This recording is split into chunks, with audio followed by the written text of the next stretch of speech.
Everyone. आज के class में हम पढ़ने वाले हैं क्लास 10th मैथ्स का एक्सरसाइज 5.1 का एनसीईआरटी सॉल्यूशन। सो चलिए स्टार्ट करते हैं एक्सरसाइज को बिना किसी देरी के। जो फर्स्ट क्वेश्चन है यहाँ पर वो है, in which of the following situations does the list of numbers involve make an arithmetical progression and why. यहाँ पर हमें कुछ कंडीशंस गिवन है, 4 क्वेश्चंस, इसके 4 पार्ट हैं इस क्वेश्चन के, फर्स्ट क्वेश्चन के। तो पूछा गया कि कौन कौन सी क्वेश्चंस में ऐसी कंडीशन बन रही है कि जो सीरीज बन के आ रही हैं वो अर्थमेटिकल प्रोग्रेशन को शो कर रही हैं। तो चलिए स्टार्ट करते हैं पहला पार्ट। मैंने पहला पार्ट को कॉपी में लिख दिया है। तो जो फर्स्ट पार्ट है वो इस तरीके से है, the taxi fare after each kilometre when the fair is ₹15 for first kilometre and ₹8 for the additional kilometre. तो इसमें जो आपका जो भी केस बनेगा तो उसमें आपका जो चार्ज होगा या चार्ज की सीरीज बनेगी क्या वो अर्थमेटिकल प्रोग्रेशन में होगी या नहीं, तो ये क्वेश्चन है। तो देखिए यहाँ पर अगर मैं बात करूँ कि जो फेयर है, जो चार्ज कर रहा है टैक्सी, तो वो कितना है, देखिए फर्स्ट किलोमीटर का जो चार्ज है वो है ₹15, राइट।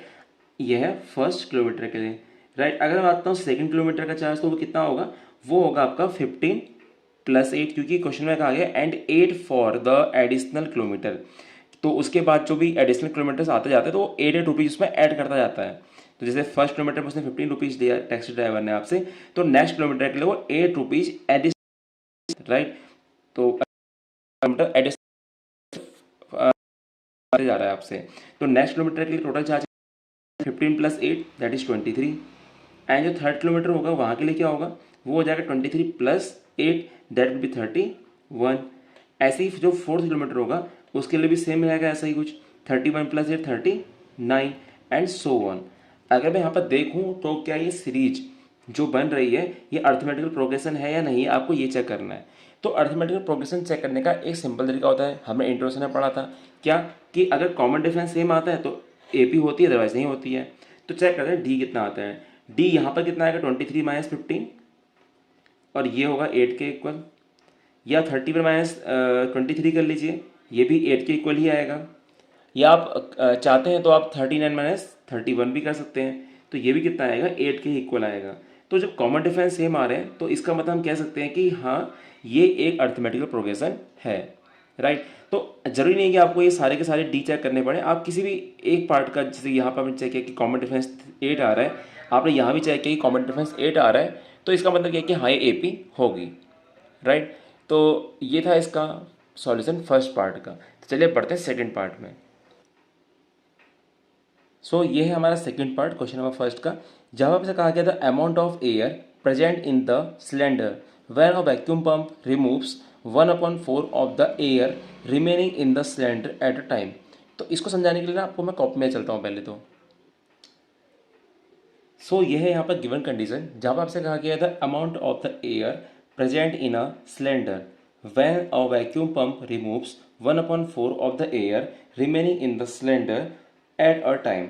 तो यहाँ पर आपसे पूछा गया कि जो सिलेंडर में, एक सिलेंडर है उसमें जो एयर प्रेजेंट है, उस एयर जो प्रेजेंट है किसी पर्टिकुलर टाइम पर, वो जो उसकी सीरीज बन रही है तो वो AP में होगी या नहीं होगी। तो कंडीशन ये गिवन है कि जब हम वैक्यूम पंप से उसमें पंप कर रहे हैं तो 1/4 जो एयर है वो क्या हो रही है, उसमें से बाहर आ जा रही है, राइट। क्वेश्चन ध्यान से पढ़िएगा, the amount of air present in a cylinder, जो अमाउंट ऑफ एयर है जो सिलेंडर के अंदर प्रेजेंट है उसका हमें सीरीज बनाना है।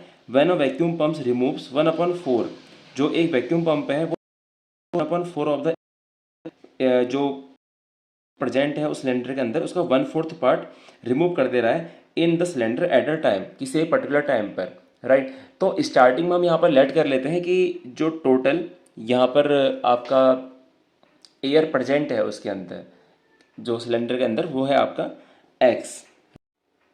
इस क्वेश्चन को सॉल्व करने के लिए स्टार्टिंग में मैं ये लेट कर लेता हूँ कि जो टोटल एयर प्रेजेंट है सिलेंडर में वो है X आप यूनिट ले सकते हैं इसका, X यूनिट जो एयर है उसमें प्रेजेंट है स्टार्टिंग में सिलेंडर के अंदर, राइट ना। हो क्या रहा है, जबकि आप वैक्यूम पंप से उसमें पंप कर रहे हो तो 1/4 एयर बाहर आ जा रही है। तो जब सेकंड मोमेंट पे या आप कहते हैं कि नेक्स्ट टाइम पे जो एयर होगी कितनी प्रेजेंट होगी उसमें, इसको देखते हैं हम यहाँ से। आफ्टर फर्स्ट पंप, जब मैंने फर्स्ट टाइम पंप किया तो कितना एयर उसके अंदर रह जाएगा, वो कितना होगा, देखिए X एयर उसके अंदर प्रेजेंट है ऑलरेडी, और जब पंप कर रहे हो तो उसमें से उसका 1/4 पार्ट, यानी कि X का 1/4 पार्ट कितना होगा, 1/4X, या 1/4x को आप x/4 ले सकते हैं। तो इतना पार्ट एयर का बाहर निकल जाता है, तो उसमें कितनी एयर बचेगी, इतनी थी, इतनी बाहर आ चुकी है, तो x माइनस x/4, तो इतनी एयर तो बचेगी उसके अंदर। तो इसको मैं सॉल्व करता हूँ, तो ये आएगा 4 बन जा 4, तो 4x माइनस x/4 मीन्स ये आएगा 3x/4, राइट। तो हमें जो एयर प्रेजेंट है उस वैक्यूम पंप के अंदर, सॉरी उस सिलेंडर के अंदर, वो हमें मिल चुकी है आफ्टर द फर्स्ट पंप, वो हो जाती है 3x/4। अब चेक करते हैं कि ये सेकेंड टाइम पे वो एयर कितनी होती है जब हम सेकेंड टाइम उसमें पंप करते हैं। तो यहाँ पर जो एयर है, after second pump air present, right. जब मैं सेकेंड टाइम उसमें एयर पंप किया उस सिलेंडर के अंदर, तो उसमें कितना एयर बचेगा अभी। देखिए इतना एयर उसके अंदर अभी प्रेजेंट है, क्योंकि स्टार्टिंग में इतना एयर था, इतना उसमें से बाहर आ गया फर्स्ट वाले जब हमने पंप किया था उसको, तो इतना उसके अंदर एयर बचा है अभी उस सिलेंडर के अंदर, राइट। अब ये जो सिलेंडर है में एयर है वो है 3x/4। अब इसका 1/4 एयर बाहर आ जाएगा, राइट। तो इतना एयर बाहर आएगा, तो इसको माइनस कर देंगे। तो अब कितना एयर बचा उसके अंदर, ये हो जाएगा 3x/4 माइनस 3x/16, होगा ऐसा कुछ। अब मैं यहाँ से 4 का और 16 का एलसीएम लूँगा, तो ये हो जाएगा 16 के इक्वल, तो मैं इसको यहाँ कर रहा हूँ इक्वल टू में 4 4 जा 16 एंड 4 3 जा 12, तो 12x आ गया यहाँ से, माइनस 16 1 जा 16 और 1 3 जा 3, तो 3x, तो ये आएगा 9x/16, राइट। अब थर्ड टाइम पे जो एयर प्रेजेंट है उस सिलेंडर के अंदर वो ये है। तो हमें यहाँ से स्टार्टिंग के 3 टर्म्स तो मिल चुके हैं, तो ये सफिशिएंट है चेक करने के लिए कि ये एपी है या नहीं है। अगर मैं इन सबको सीरीज में लिखूँ तो मेरी सीरीज क्या बन रही है, स्टार्टिंग में जो उसमें देयरफॉर जो सीरीज होगी, सीरीज विल बी, वो कुछ इस तरीके से होगी कि स्टार्टिंग में जो एयर था वो था x यूनिट, अब हो चुका है 3x/4 यूनिट, इसके बाद हो चुका है 9x/16 यूनिट, और ये चेंज होता जाएगा ऐसे कुछ सीरीज सोन। मैं यहाँ पे ऐसे कर देता हूँ। अब आपको पता है कि हमें चेक करना है कि ये कॉमन डिफरेंस इसका इक्वल है या नहीं है, तभी हम बता पाएंगे कि एपी है या नहीं है। तो कॉमन डिफरेंस चेक करने के लिए मैं इसको माइनस करता हूँ, तो d1 फर्स्ट जो कॉमन डिफरेंस है इन दोनों को, उसको मैं d1 ऐड कर रहा हूँ, वो कितना आएगा 3x/4 यानी second term minus first term minus x, तो ये हो जाएगा 3x माइनस 4 बन जाए 4, तो 4x/4, 3x माइनस 4x कितना आएगा माइनस x/4, तो ये है d1 common difference first time.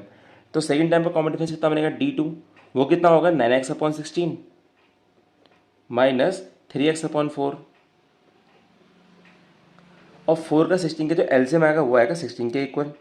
16 1 जा 16 और 1 9 जा 9, तो 9x हो गया यहाँ से। 4 4 जा 16 एंड 4 3 जा 12, सो 12x हो गया। 9 माइनस 12 इज -3, सो -3x/16। तो हम देख लेना यहाँ से कि जो कॉमन डिफरेंस है वो कहीं भी इक्वल नहीं आ रहा है। फर्स्ट टाइम पे जो कॉमन डिफरेंस था वो था -x/4, सेकेंड टाइम पे जो कॉमन डिफरेंस है वो आता है -3x/16। बट एपी होने के लिए कंडीशन ये होनी चाहिए कि सारी की सारी जो भी टर्म्स हैं उनका जो कॉमन डिफरेंस आना चाहिए वो इक्वल आना चाहिए। तो कॉमन डिफरेंस इक्वल नहीं है because d1 not equals to d2, therefore that is not a arithmetical progression. तो जो हमें कंडीशन दी थी ये क्या अर्थमेटिकल प्रोग्रेशन नहीं है, राइट। तो ये था सॉल्यूशन इस क्वेश्चन का सेकंड पार्ट का, फर्स्ट क्वेश्चन के। तो आप दोबारा से देख सकते हैं इस पार्ट को, काफ़ी आसान था, अगर आप समझेंगे तो क्वेश्चन काफ़ी आसान है, राइट। चलिए पढ़ते हैं थर्ड पार्ट में। सो ये है थर्ड पार्ट क्वेश्चन का, जहाँ आपसे कहा गया है the cost of digging a well, right, after every metre of digging when it's cost ₹150 for the first metre and rises by ₹15 for the each subsequent metre. Question को समझिएगा ध्यान से।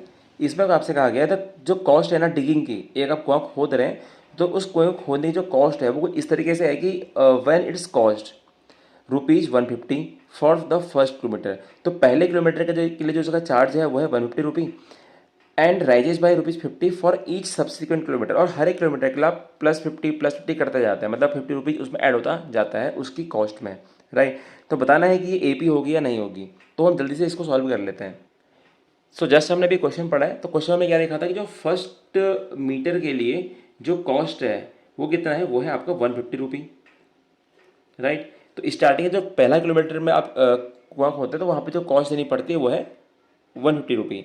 उसके बाद जो सेकंड किलोमीटर है, सेकंड मीटर है, second metre के लिए आपको जो कॉस्ट है ना वो हो जाता है 150 प्लस 50, क्वेश्चन आपसे कहा गया था कि and rises by ₹50 for the additional kilometre, और हर एक किलोमीटर के लिए जो उसकी कॉस्ट है ना वो ₹50 बढ़ जाती है। तो पहले मीटर के लिए वो ₹150 थी, अगले मीटर के लिए वो 50 बढ़ जाएगी तो हो जाएगी ₹200। ऐसे ही थर्ड जो मीटर है उसके लिए जो उसकी कॉस्ट होगी वो कितनी होगी, वो होगी +50 तो ₹250। तो अगर मैं इसको देखूं तो सीरीज क्या बनेगी, therefore the series will be, तो सीरीज कुछ ऐसा बनेगी 150 then 200 then 250 and so on. अब यहाँ पर चेक करते हैं कि क्या कॉमन डिफरेंस सेम आ रहा है, तो आपको देख के समझ में आ रहा होगा कि 200 माइनस 150, तो D1 कितना आएगा, 200 minus 150 that is 50, right. D2 कितना आएगा, 250 माइनस 200 दैट इज 50। तो कॉमन डिफरेंस तो हर जगह सेम आ रहा है। अगर कॉमन डिफरेंस सेम आ रहा है इसका मतलब क्या है, therefore that is a AP। इसका मतलब क्या होगा, ये जो हमें सीक्वेंस दिखाता है यहाँ से, सीरीज जो हमें सीरीज दिखी थी यहाँ से, ये AP फॉर्म करेगी। तो ये था थर्ड पार्ट का आंसर, था काफ़ी आसान ये क्वेश्चन भी। ठीक है, चलिए अब बढ़ते हैं इसके बाद में लास्ट पार्ट में, जो कि है इसका फोर्थ पार्ट। सो ये है क्वेश्चन नंबर फर्स्ट का फोर्थ पार्ट। जब आपसे कहा गया था amount of money in account every year, किसी अकाउंट में जो पैसा है हर साल, when 10,000 rupee is deposited as the compound interest 8% per annum. अब यहाँ पर आपको कंपाउंड इंटरेस्ट का फॉर्मूला बताना जरूरी है, क्योंकि पूछा गया कि जो अमाउंट होगा उस किसी अकाउंट में, जो भी अमाउंट होने वाला है, उस जो अमाउंट होगा हर साल वो AP फॉर्म करेगा या नहीं करेगा, राइट। तो पहले आपको बता दो फॉर्मूला होता क्या है अमाउंट का। अमाउंट का फॉर्मूला होता है P into 1+R/100 power N। तो यहाँ पे जो P होता है वो होता है प्रिंसिपल अमाउंट, जैसे यहाँ पर 10,000 रुपीज़ दिया हुआ है तो वो हो जाएगा P। R होता है रेट ऑफ इंटरेस्ट, वो होगा 8%/100। N होगा टाइम, राइट। तो अगर मैं फर्स्ट ईयर के लिए अमाउंट निकालूँ तो कितना को चेक करते हैं। ऐसे मैं तीन, फर्स्ट ईयर, सेकंड ईयर और थर्ड ईयर के लिए अमाउंट निकालूंगा, कितना कितना अमाउंट था उसके खातों में आफ्टर फर्स्ट ईयर। ये आफ्टर फर्स्ट ईयर होगा, राइट, क्योंकि स्टार्टिंग में तो उसके खाते में जो स्टार्टिंग होगी तो उसने 10,000 रुपीज़ इन्वेस्ट किए थे, तो उसके बाद जो फर्स्ट ईयर के बाद में जो उसके पैसा आया होगा तो वो कितना होगा चेक करते हैं। तो इसके लिए मुझे अमाउंट निकालना पड़ेगा, उसके लिए प्रिंसिपल कितना होगा 10,000 इंटू 1+R कितना होगा 8/100 power N। N means time, तो फर्स्ट की बात चले तो T1 होगा। ये N कहें आप T कहें, बात एक ही है, इसकी जगह आपको टाइम प्लेस करना पड़ता है कि आप कौन सी ईयर के लिए निकाल रहे हैं। तो हम फर्स्ट ईयर के लिए निकालें तो 1 आएगा, तो सॉल्व करते हैं तो अमाउंट कितना आएगा यहाँ से 10,000 into this will be 100 plus 8, तो 108/100, राइट। सॉल्व करते हैं इसको, 0 0 0 0 कैंसिल्ड आउट। सो ये आएगा आपका 10,800 रुपीज़। जो एक साल पूरा होने के बाद में जो अमाउंट था उसके अकाउंट में वो था 10,800 रुपीज़। हम निकालते हैं कि सेकेंड ईयर के बाद में क्या अमाउंट होता है, राइट। तो सेकेंड ईयर के एंड में कितना अमाउंट होता है, राइट। तो यहाँ पर हम देखते हैं कि फॉर्मूला होता है A=P। P मीन्स प्रिंसिपल, अब यहाँ पर प्रिंसिपल तो सेम रहेगा जो स्टार्टिंग में था 10,000 rupees, right. And then 1+R, R हमें गिवन है 8/100 पावर N। हम सेकेंड ईयर के निकाल लें, आफ्टर सेकेंड ईयर के लिए तो T कितना आएगा या N कितना आएगा 2 आएगा। सॉल्व करते हैं तो A हो जाएगा 10,000 इंटू, थोड़ा सा इसको सिंप्लीफाई कर लेते हैं, 4 2 जा 8 एंड 425 टाइम्स इज 100, राइट। तो आप चाहे तो इसको ऐसा कर सकते हैं, अदरवाइज अगर नहीं भी करते तो नो प्रॉब्लम। तो क्योंकि इसको अगर हम ऐसे ही रहने देते हैं तो ये इजीली सॉल्व भी हो सकता है, जैसे कि 100 इंटू 1 100, 100 प्लस 8 108 अपॉन 100 पावर 2। तो आप इसको इजीली ऐसे सॉल्व करेंगे तो लास्ट में आपके कुछ टर्म्स कैंसिल हो सकते हैं, तो ऐसे भी सॉल्व करना सही रहेगा। तो यहाँ पर मैंने फिलहाल इसको कैंसिल नहीं किया है, मैंने इसको एज इट इज लिख दिया है। 100 + 100 + 8 108, तो 108 प्लस अपॉन 100 पावर 2। तो ये आएगा amount equals to 10,000 into what is the square of 108, ये हम यहाँ पर लिखेंगे, upon the square of 100 is 10,000, ये सबको पता है। तो 10,000 कैंसिल्ड आउट, तो अमाउंट आएगा 108 का स्क्वायर। तो फाइंड करते हैं 108 का स्क्वायर कितना होता है। सो अगर आप मल्टीप्लाई करेंगे तो ये आएगा 11664, राइट। तो ये अमाउंट है आफ्टर सेकेंड ईयर। तो यहाँ पर हमें स्टार्टिंग का अमाउंट पता था कितना था, अब मैं यहाँ से सीरीज फॉर्म कर सकता हूँ। देयरफॉर सीरीज विल बी, तो सीरीज कुछ इस तरीके से होगी कि स्टार्टिंग में जो अमाउंट था फर्स्ट ईयर के स्टार्टिंग में वो था 10,000 रुपीज़। आफ्टर फर्स्ट ईयर जो अमाउंट हुआ अकाउंट में वो था 10,800 रुपीज़। थर्ड ईयर के सेकेंड ईयर के लास्ट में मतलब थर्ड ईयर की स्टार्टिंग जो अमाउंट था वो था 11,664 और ये चलते जाएगा सो ऑन, राइट। तो अब मैं यहाँ पर कॉमन डिफरेंस फाइंड करता हूँ। डी वन क्या होगा 10,800 माइनस 10,000, तो ये कितना आएगा, इट विल बी 800। D2 कितना आएगा 11,664 माइनस 10,800, तो ये कितना होगा, सॉल्व करते हैं तो ये जगह 4 and then 6, after that it will be carry from here to here 16 minus 8 8, ये हो जाएगा 864, राइट। जस्ट चेक कर लीजिए इसको एक बार फिर से। सो ये आ रहा है D2 864 और D1 था 800। सो यहाँ पर D1 जो है वो D2 के इक्वल नहीं है, मतलब कॉमन डिफरेंस इक्वल नहीं है। Therefore that is it is not a AP। तो हमने यहाँ पर चेक किया कि अमाउंट कितना आ रहा था। फर्स्ट ईयर के एंड में जो अमाउंट था वो था 10,800। आफ्टर सेकेंड ईयर जो अमाउंट था वो था 11,664। जब हमने चेक किया तो पता चला कि जो सीरीज बन रही है वो ऐसी है, कुछ स्टार्टिंग में इतना अमाउंट था, आफ्टर 1 ईयर इतना अमाउंट हुआ, आफ्टर 2 ईयर इतना अमाउंट हुआ। तो ये जो अमाउंट की सीरीज बन रही है ये AP में नहीं है, तो that is not a AP। तो ये था क्वेश्चन नंबर फर्स्ट का फोर्थ पार्ट। तो क्वेश्चन नंबर फर्स्ट यहाँ पर कंप्लीट होता है। अब बढ़ते हैं क्वेश्चन नंबर सेकंड में। चलिए अब बढ़ते हैं क्वेश्चन नंबर सेकंड में। क्वेश्चन में आपसे कहा गया है कि right the first 4 terms of the AP। यहाँ पर हमको कुछ APs के स्टार्टिंग के 4 टर्म्स लिखने हैं। यहाँ पर टोटल 5 पार्ट्स हैं और आपको हर एक AP का फर्स्ट टर्म गिवन है और उसका कॉमन डिफरेंस D भी गिवन है। तो आपको पता है कि जनरल AP जब मैंने पढ़ी थी तो हमने क्या लिखा था कि जो फर्स्ट टर्म होता है वो A होता है, राइट, एंड जो सेकंड टर्म होता है A2 उसको हम A प्लस D लिख रहे थे। ऐसे जो थर्ड टर्म था A3 उसको हम A plus 2D and fourth term को हम A प्लस 3D लिख सकते हैं। तो अगर मैं यहाँ पर वैल्यू प्लेस करता हूँ तो A1 मतलब फर्स्ट टर्म कितना होगा 10 होगा, A2 मीन्स सेकेंड टर्म कितना होगा A प्लस D मीन्स 20 होगा, थर्ड टर्म कितना होगा A plus 2D 10 plus 2 into 10 means 30 होगा। ऐसे जो फोर्थ टर्म होगा वो होगा 10 प्लस 3 इंटू 10, या मैं कहता हूँ 40 के इक्वल होगा। तो ये थे स्टार्टिंग के 4 टर्म्स पहली वाली AP की। चलिए पढ़ते हैं सेकंड पार्ट में। यहाँ पर जो AP है उसका जो फर्स्ट टर्म गिवन है वो है -2 और जो कॉमन डिफरेंस है वो 0 के इक्वल। आप सभी जानते हैं कि जो फर्स्ट टर्म होता है A1 वो A के इक्वल होता है एंड जो A2 होगा वो A प्लस D के इक्वल होता है एंड जो थर्ड टर्म होगा A3 वो A प्लस 2D के इक्वल होगा एंड सेम जो फोर्थ टर्म होगा A4 वो A प्लस 3D के इक्वल होगा।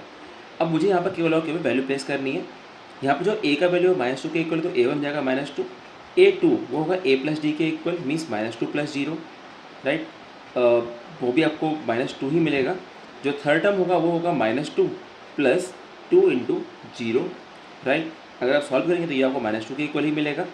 ऐसे जो फोर्थ टर्म है वो होगा A प्लस 3 इंटू 0, ये भी आपको -2 के इक्वल ही मिलने वाला है, राइट। तो अगर आपसे पूछा जाता है कि स्टार्टिंग के 4 टर्म्स कौन कौन से हैं AP के, तो आप आंसर करेंगे -2 एंड -2, क्योंकि कॉमन डिफरेंस आपको कुछ है ही नहीं, मतलब नंबर्स के बीच में डिफरेंस ही नहीं है, राइट। तो ये था इसका सेकेंड पार्ट। अब बढ़ते हैं थर्ड पार्ट में।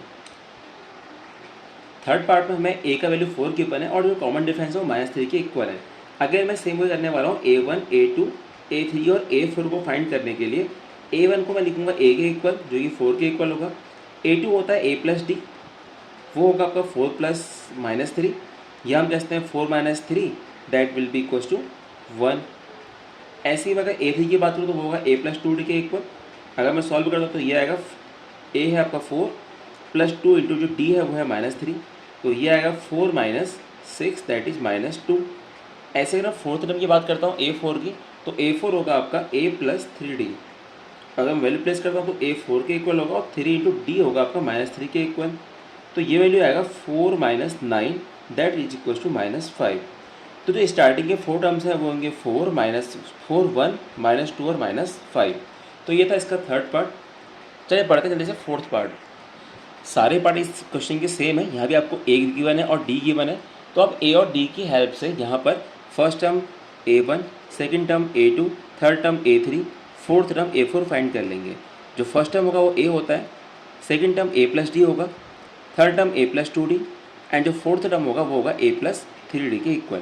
ये हमने इंट्रोडक्शन क्लास में पढ़ा था, समझा था कि फर्स्ट टर्म क्या होता है a1, दैट इज a2 क्या होता है a प्लस डी, उसमें आप डी एड करके तो आपको a3 मिलता है। तो ये सब चीज़ें पहले पढ़ चुके हैं, अब हमें यहाँ पे वैल्यू प्लेस करना है। तो ये होगा -1 a plus D -1 plus 1/2 that is equal to -1/2। Then a means -1 plus 2 into d means 1/2, 2 cancelled out, -1 plus 1 that is equal to 0। और जो फोर्थ टर्म होगा वो होगा a प्लस 3d के इक्वल। यहाँ पर जो a का वैल्यू है वो है आपका -1 प्लस 3 इंटू डी है 1/2, तो ये आएगा -1 प्लस 3/2। सॉल्व करेंगे तो 2 1 2, तो -2 प्लस 3/2, तो ये आएगा 1/2 के इक्वल। तो फोर्थ टर्म आता है 1/2, राइट। तो हमारा ए पी क्या बनता है यहाँ से, -1 -1/2 0 1/2। ये है स्टार्टिंग के 4 टर्म्स एक गिवन ए पी के। अब हमारे पास लास्ट पार्ट है इस क्वेश्चन का, फिफ्थ पार्ट। यहाँ इस क्वेश्चन में हमें जो फर्स्ट टर्म है वो गिवन है और कॉमन डिफरेंस भी हमें गिवन है। तो पहले हम a1 फाइंड कर लेते हैं। a1 होगा a के इक्वल, a2 होगा a प्लस डी के इक्वल, ऐसे ही आपका a3 जो होगा वो होगा a प्लस 2d के इक्वल, a4 को हम लिखेंगे a प्लस 3d के इक्वल। अब मुझे अगेन वैल्यू प्लेस करनी है यहाँ पर। तो जो a का वैल्यू है वो है -1.25, जो d है वो है -1.25 प्लस d मीन्स -0.25। अगर मैं यहाँ पर सॉल्व करूँगा तो जाएगा माइनस और ये माइनस प्लस, तो ये आएगा -1.50। और ऐसे ही अगर मैं a प्लस 2d की बात करूँ तो ये होगा -1.25 प्लस 2 इंटू -0.25। अगर आप सॉल्व करते हैं तो ये आएगा -5.0 और ये है -1.25। आप ऐड करेंगे तो आपको मिलेगा -1.75 के इक्वल, राइट। इसके बाद देखते हैं लास्ट पार्ट a4। a4 क्या होगा, a means -1.25 plus 3 into -0.25। Solve करते हैं तो यहाँ से आएगा -1.25 माइनस 0.75, ऐड करेंगे माइनस माइनस प्लस हो जाएगा, ये आएगा -2। तो हमें स्टार्टिंग के 4 टर्म्स मिल चुके हैं यहाँ से भी। फर्स्ट टर्म ये है, this is the second term, this is the third term and this is the fourth term. तो ये थे स्टार्टिंग के 4 टर्म्स इस गिवन ए पी के। तो अब हमारा क्वेश्चन नंबर सेकंड कंप्लीट होता है। यहाँ पर हम बढ़ते हैं क्वेश्चन नंबर थर्ड में। सो ये है एक्सरसाइज 5.1 का क्वेश्चन नंबर थर्ड, जहाँ आपसे कहा गया है in the following A P right the first terms and the common difference. बताना है कि ए पी का फर्स्ट टर्म कौन सा होगा और कॉमन डिफरेंस क्या होगा। आपको पता है ये काफ़ी आसान है ढूंढना। फर्स्ट टर्म तो आपका यही होगा a = 3, और जो कॉमन डिफरेंस होगा वो फाइंड करने के लिए आपको सेकंड टर्म से फर्स्ट टर्म को माइनस कर देना है। तो 1 - 3 कितना आएगा, -2। तो कॉमन डिफरेंस है -2, फर्स्ट टर्म है 3। सेकंड पार्ट में आपको दिख रहा होगा यहाँ पर जो फर्स्ट टर्म है a वो होगा -5 के इक्वल, एंड जो कॉमन डिफरेंस होगा d उसको फाइंड करने के लिए मैं सेकंड टर्म से फर्स्ट टर्म को माइनस कर लूँगा। तो -1 - -5, तो ये होगा -1, देन माइनस प्लस 5, तो -1 + 5 कितना होगा, 4 के इक्वल। तो कॉमन डिफरेंस आता है 4। अब देखते हैं इसका थर्ड पार्ट। यहाँ पर जो फर्स्ट टर्म है वो है a, जिसको जो होगा 1/3 के इक्वल, और कॉमन डिफरेंस d जो होगा उसके लिए हम सेकंड टर्म से फर्स्ट टर्म को माइनस करेंगे। तो 5/3 - 1/3, तो ये आएगा 3 कॉम, यहाँ से एलसीएम न्यूमरेटर सेपरेट होंगे तो ये आएगा 5 - 1, तो ये आएगा 4/3। तो इसका कॉमन डिफरेंस है 4/3 और फर्स्ट टर्म है 1/3। बसता है लास्ट पार्ट इसका। लास्ट पार्ट भी सेम है, यहाँ पर आपको फर्स्ट टर्म और कॉमन डिफरेंस बताना है। फर्स्ट टर्म को क्लियरली दिख रहा है यहाँ पर 0.6 है, एंड जो कॉमन डिफरेंस है वो हम निकालेंगे सेकंड टर्म से फर्स्ट टर्म को माइनस करके। 1.6 - 0.6 दैट इज 1.1। तो ये है कॉमन डिफरेंस। तो ये था हमारा क्वेश्चन नंबर थर्ड, जो कि काफ़ी आसान था। तो बिना टाइम वेस्ट के बढ़ते हैं हम लास्ट क्वेश्चन में, क्वेश्चन नंबर फोर्थ में। सो अभी हमें क्वेश्चन नंबर 4 में, क्वेश्चन नंबर 4 में आपसे कहा गया है which of the following are A P. इसमें जो आपको अलग पार्ट्स गिवन है, इसमें से बताना है कि कौन से जो सीरीज हैं वो ए पी हैं, और अगर ए पी है तो उनका कॉमन डिफरेंस क्या आपको वो फाइंड करना है। देन उसके बाद में राइट 3 मोर टर्म्स, उसके आगे 3 टर्म्स आपको और लिखने हैं। तो पहले तो हम ये चेक करेंगे कि ए पी है या नहीं है। ये चेक करने के लिए हमें सेकंड टर्म से फर्स्ट टर्म को माइनस करना होगा। तो जो कॉमन डिफरेंस आएगा यहाँ पर वो आएगा 4 - 2 2, यहाँ पर डी में हमारा 2 आ रहा है। और अगर मैं थर्ड टर्म से सेकंड टर्म को माइनस करूँ, या मैं सेकंड वाले के यहाँ से अगर कॉमन डिफरेंस फाइंड करूँ, तो वो कितना आएगा 8 - 4, जो कि होगा 4 के इक्वल। और वह कॉमन डिफरेंस इक्वल नहीं है तो D1 not equal to D2, इसका मतलब नॉट अ AP, इसका मतलब ये AP नहीं है। AP कब होगी? जब सारे टर्म्स के बीच में जो कॉमन डिफरेंस है वो इक्वल होगा। हमने देखा जो फर्स्ट टर्म के बीच में और सेकंड टर्म के बीच में जो डिफरेंस था वो 2 था, सेकंड और थर्ड टर्म के बीच जो डिफरेंस था 4, तो वो इक्वल नहीं है, इसका मतलब ये AP नहीं है। देखते हैं सेकंड पार्ट। सो ये है सेकंड पार्ट। तो पहले मैं चेक करना है कि AP है या नहीं है, इसके लिए मैं कॉमन डिफरेंस फाइंड करता हूँ। तो पहले मैं D1 फाइंड कर लेता हूँ। D1 फाइंड करने के लिए मैं A2 से A1 को माइनस कर लेता हूँ। यहाँ पर जो A2 है ना वो है 5/2 और A1 है 2 के इक्वल। अगर मैं यहाँ से 2 को एलसीएम लेता हूँ तो होगा 5 minus this minus sign and 2 2 जा 4, तो ये आएगा 1/2 के इक्वल। ऐसे अगर मैं D2 फाइंड करता हूँ इन दोनों के बीच में डिफरेंस, तो वो आएगा 3 minus 5/2 means third term minus second term. अगर मैं सॉल्व करूँ तो 2 3 जा 6 माइनस 5/2, तो ये भी आएगा 1/2 के इक्वल, राइट। तो हम यहाँ पर देख रहे हैं कि हाँ कॉमन डिफरेंस इक्वल आ रहा है। अगर कॉमन डिफरेंस इक्वल है तो इसका मतलब हाँ ये AP है, yes this is a AP। और कॉमन डिफरेंस पूछा था आपसे किसके इक्वल है, and here D equals to 1/2। Common difference 1/2 आ रहा है। देन पूछा है कि राइट 3 मोर टर्म्स, इसके आगे 3 टर्म्स और लिखिए। तो ये है फोर्थ टर्म 1 2 3 4, तो फिफ्थ टर्म क्या होगा, आप इसमें D ऐड कर लीजिए, राइट। सो 7/2 में आप 1/2 ऐड करेंगे, you will get the fifth term. या आप डायरेक्टली A5 फाइंड करने के लिए, क्योंकि ये फर्स्ट टर्म है A1 A2 A3 A4, हमको चाहिए A5 A6 और A7, इसके बाद ही 3 टर्म्स, राइट। A5 हमें चाहिए, A6 हमें चाहिए और A7 हमें चाहिए। तो मैं A5 को फाइंड करने के लिए A+4D कर लेता हूँ, ये हमने पहले पढ़ा था। एंड देन A6 को मैं लिख लेता हूँ A+5D और A7 को मैं लिख लेता हूँ A+6D। और जो जो वैल्यू है उनको प्लेस कर लेता हूँ यहाँ पर A है 2, 4 इंटू D है 1/2, तो ये आएगा 2 2 जा 4, 4 के इक्वल। ऐसे A है 2 और D है 1/2, तो ये आएगा 2 2 जा 4, 4 प्लस 5/2 मीन्स 9/2 के इक्वल। और अगर हम यहाँ से फाइंड करते हैं तो ये आएगा A means 2 plus 6 into D means 1/2, 2 3 जा 6 एंड 2 प्लस 3 इज 5। तो हमें यहाँ से फोर्थ फिफ्थ सिक्स और सेवन्थ हमें मिल चुके हैं। तो क्वेश्चन में आपसे ये कहा गया था कि पहले चेक करिए कि AP है या नहीं है, हमने चेक किया तो ये AP थी। Then find the value of D, तो बताइए D कितना होगा। हमें D फाइंड किया तो हमें मिला 1/2 के इक्वल। उसके बाद में था कि राइट 3 मोर टर्म्स, इसके आगे 3 टर्म्स और लिखिए। So the other 3 terms are A5 A6 and A7, तो ये होंगे 4 9/2 एंड 5। तो ये था सेकेंड पार्ट। अब बढ़ते हैं थर्ड पार्ट में। सो ये है क्वेश्चन नंबर 4 का थर्ड पार्ट, जहाँ पहले हम ये चेक करेंगे कि AP है या नहीं है। इसके लिए मैं इनका कॉमन डिफरेंस फाइंड कर लेता हूँ। कॉमन डिफरेंस फाइंड करने के लिए मैं D1 फाइंड करता हूँ, जो कि A2 माइनस A1 से मुझे मिलेगा। यहाँ पर A2 है -3.2 और A1 है -1.2, तो ये होगा -3.2 और माइनस माइनस प्लस 1.2, ये आएगा -2 के इक्वल। अब मैं D2 फाइंड कर लेता हूँ। यहाँ से जो D2 आएगा वो आएगा A3 माइनस A2 से, बस थर्ड टर्म से सेकेंड टर्म को माइनस करके। और जो थर्ड टर्म है वो है -5.2 माइनस -3.2, तो यहाँ से मुझे मिलेगा -5.2 प्लस 3.2 और ये भी आएगा -2 के इक्वल। तो मैं देख रहा हूँ यहाँ से कि हाँ कॉमन डिफरेंस हर जगह सेम आ रहा है, तो यस ये AP है। और अगर AP है तो कॉमन डिफरेंस कितना होगा, -2 होगा, तो D इक्वल्स टू -2। और उसके बाद हमें फिफ्थ सिक्स और सेवन्थ टर्म फाइंड करने, तो A5 A6 और A7 फाइंड करने के लिए मैं वही फॉर्मूला अप्लाई कर रहा हूँ जो मैंने इससे पहले अप्लाई किया था। A5 का मतलब होगा A+4D, A है आपका -1.2 प्लस 4 इंटू जो D आ रहा है वो आ रहा है -2 के इक्वल। सॉल्व करेंगे तो आपको यहाँ से मिलेगा -1.2 -8, तो -9.2। इसके बाद में आप A6 फाइंड करेंगे ऐसे ही A+5D से, वो मिलेगा आपको -11.2 के इक्वल। देन A7 फाइंड करेंगे आप A+6D की हेल्प से, तो वो आपको मिलेगा -13.2 के इक्वल। तो ये थे आपके फिफ्थ सिक्स्थ और सेवन्थ टर्म। तो हमें नेक्स्ट टर्म से मिल चुके हैं यहाँ से। अब बढ़ते हैं नेक्स्ट पार्ट में, जो कि इसका फोर्थ पार्ट।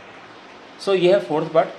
पहले तो हमें ये चेक करना होगा कि AP है या नहीं है, तो मैं पहले इसका D1 फाइंड कर लेता हूँ, कॉमन डिफरेंस।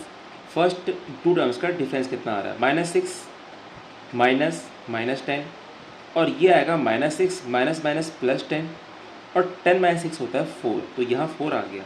D2 क्या होगा, A3 माइनस A2 तो -2 माइनस माइनस 6 तो -2 प्लस 4 सॉरी प्लस 6 तो ये भी 4 के इक्वल आएगा। आप अगर D3 फाइंड करेंगे तो वो भी आपको इतना ही मिलेगा। तो मुझे दिख रहा है यहाँ से कि हाँ कॉमन डिफरेंस तो सेम आ रहा है 4 4। तो यस AP तो है और AP है और जो कॉमन डिफरेंस है वो 4 के इक्वल है, राइट। अब मुझे फाइंड करने हैं इसके नेक्स्ट 3 टर्म्स। तो A5 A6 और A7 मुझे और चाहिए यहाँ से। A5 निकालने के लिए मैं A+4D करूँगा और A है -10 प्लस 4 इंटू D है 4 सो -10 प्लस 16 तो ये आएगा 6 के इक्वल। A6 होगा A+5D तो A है -10 प्लस 5 इंटू D है 4 तो 5 हो जाए 20 20 माइनस 10 इज 10। A7 होगा A+6D के इक्वल। यहाँ पर A है -10 प्लस 6 इंटू D है 4 के इक्वल तो 6 4 या 24 24 माइनस 10 इज 14।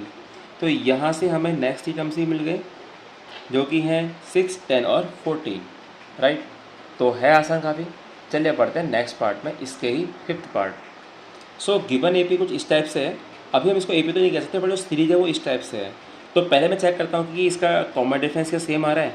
तो देखिए D1 जो आएगा वो किसके इक्वल आएगा, 3 + √2 second term minus first term तो 3 3 कैंसिल्ड आउट तो ये आएगा 2√2। अब मैं फाइंड करता हूँ D2 यानी कि थर्ड और सेकेंड टर्म का डिफरेंस। थर्ड टर्म है A+3 + 2√2 और जो इसके बाद में सॉरी यहाँ पे मैं एक गलती कर चुका हूँ कि ये 3 + √2 था केवल, तो यहाँ भी क्या √2 ही रहेगा।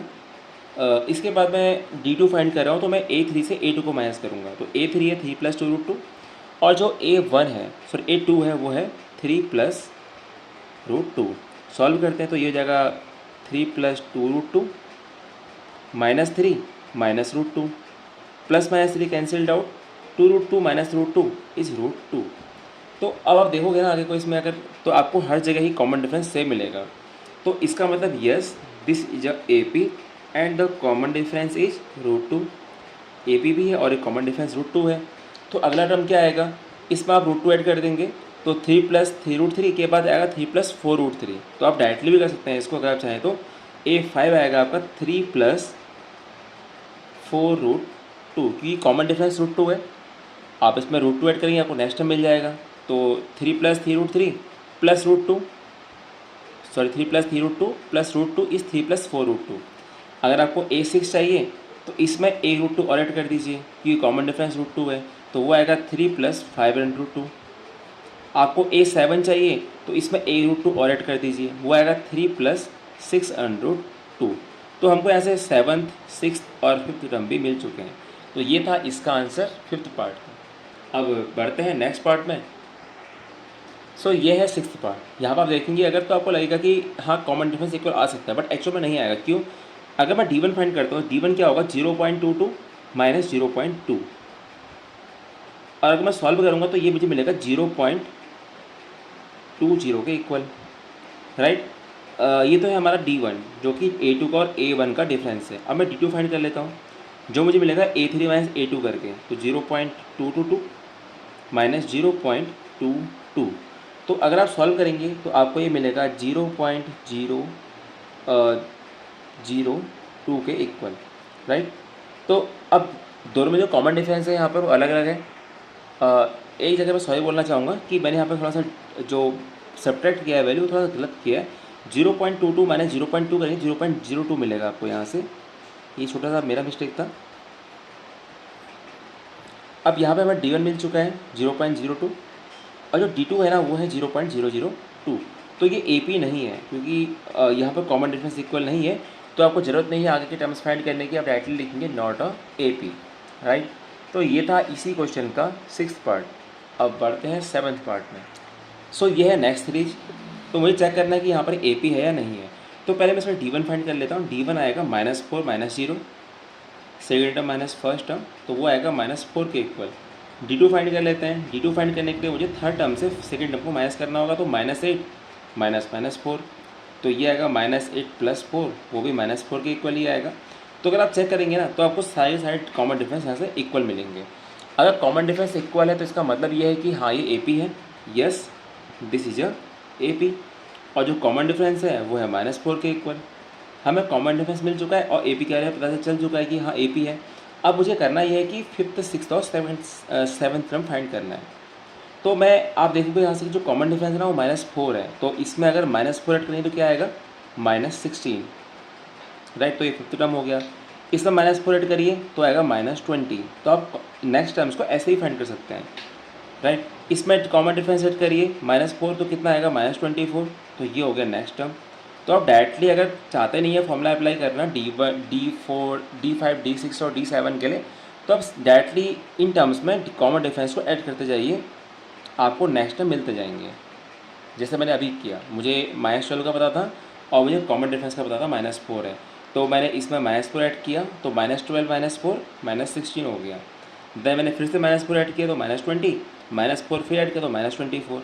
तो ऐसे आप डायरेक्टली भी कर सकते हैं। तो ये है सेवन्थ पार्ट। तो उम्मीद करता है समझ में आया होगा। अब बढ़ते हैं नेक्स्ट पार्ट में।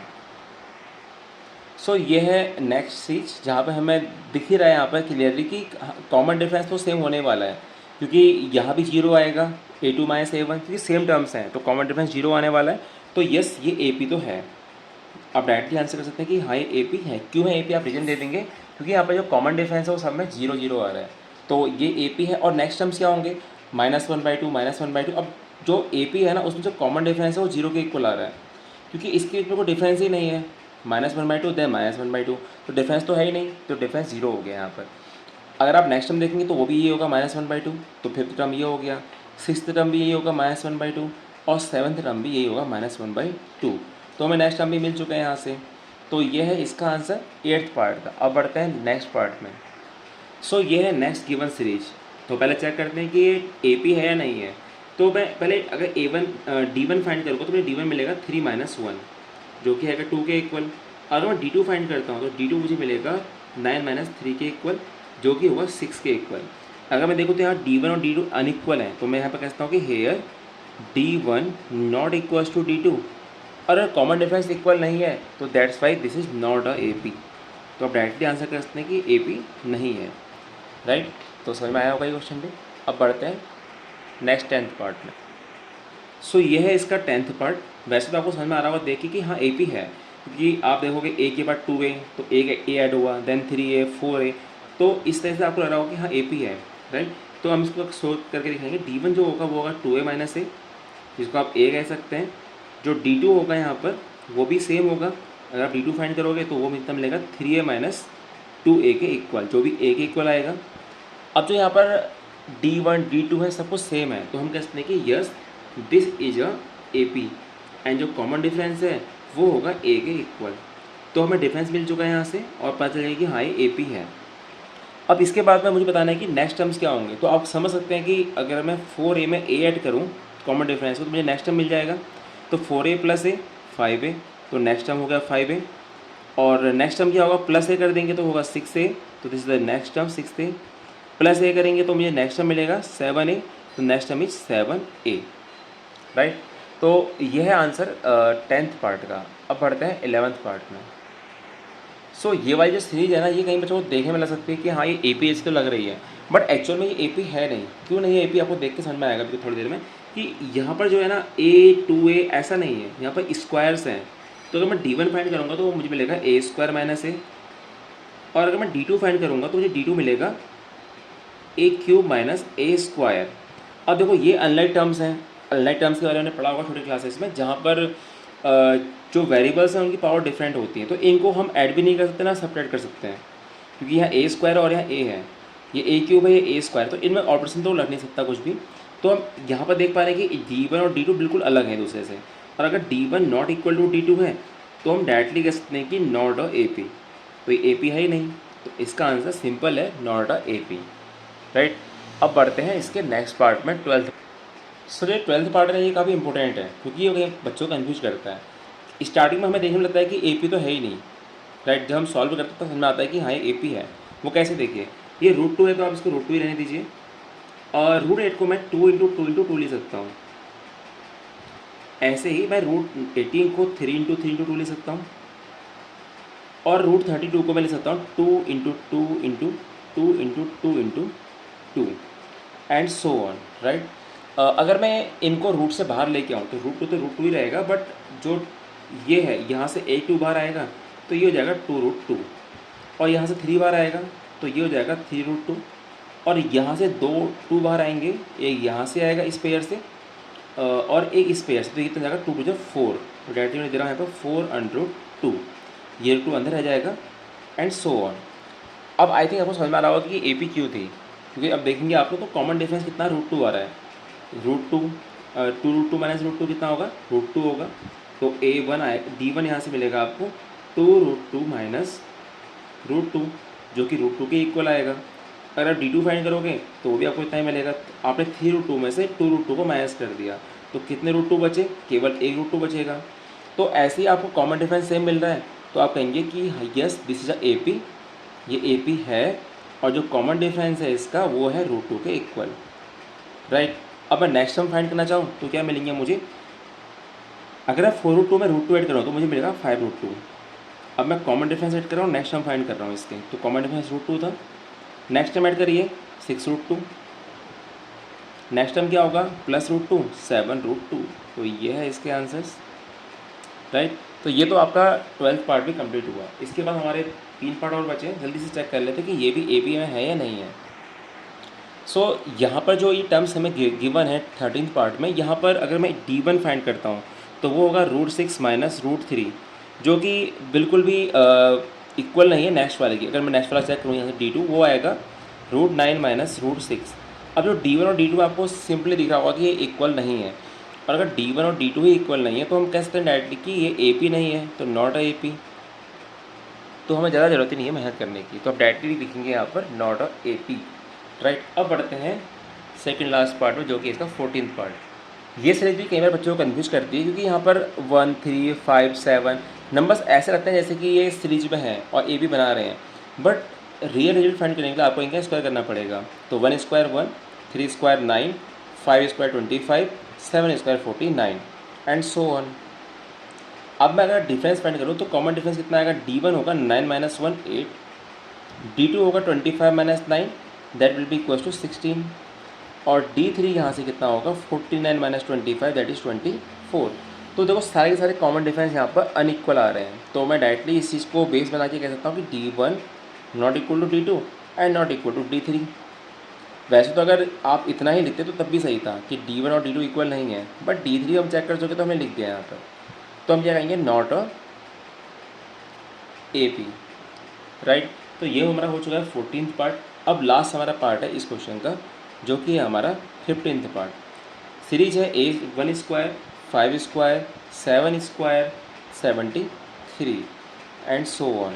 देखिए मैंने तो स्टार्टिंग में भी कहा था कि पहले इस सीरीज को एक्सपेंड कर लो, या जो भी आपको नंबर्स दिए हैं उनको पूरा ओपन कर लीजिए, देन उसके बाद ही आप बताना कि AP है या नहीं है। अभी हो सकता है आपको लगे ना है नहीं है, बट चेक करते हैं। 1 square 1, 5 square 25, 7 square 49 and that is 73 and so on. अब अगर D1 फाइंड करता हूँ तो वो होगा 25 माइनस 1 24 के इक्वल, और D2 होगा 49 माइनस 25 वो भी 24 के इक्वल होगा। तो यहाँ पर देखोगे सारे कॉमन डिफरेंस इक्वल आ रहे हैं, तो आप क्या कहेंगे D1 इक्वल्स टू D2, तो that's why yes this is a AP, ये AP तो है। और कॉमन डिफरेंस कितना होगा, and the common difference equal to and D equals to 24, और कॉमन डिफरेंस 24 के इक्वल होगा। अगर मुझे बाकी के टर्म्स फाइंड करने हैं तो मैं 73 में 24 ऐड करूँगा, मुझे नेक्स्ट टर्म मिल जाएगा, और इस वाले टर्म में मैं 24 में ऐड करूँगा तो मुझे नेक्स्ट टर्म मिलेगा, इसमें मैं 24 ऐड करूँगा तो मुझे नेक्स्ट टर्म मिल जाएगा। तो इस तरीके से आप इसके नेक्स्ट 3 टर्म्स को भी फाइंड कर सकते हैं। तो ये था हमारा एक्सरसाइज 5.1। तो उम्मीद करते हैं आपको समझ में आया होगा। तो नेक्स्ट वीडियो में मिलते हैं आपसे नेक्स्ट एक्सरसाइज के साथ में। तो till then bye and take care, thank you.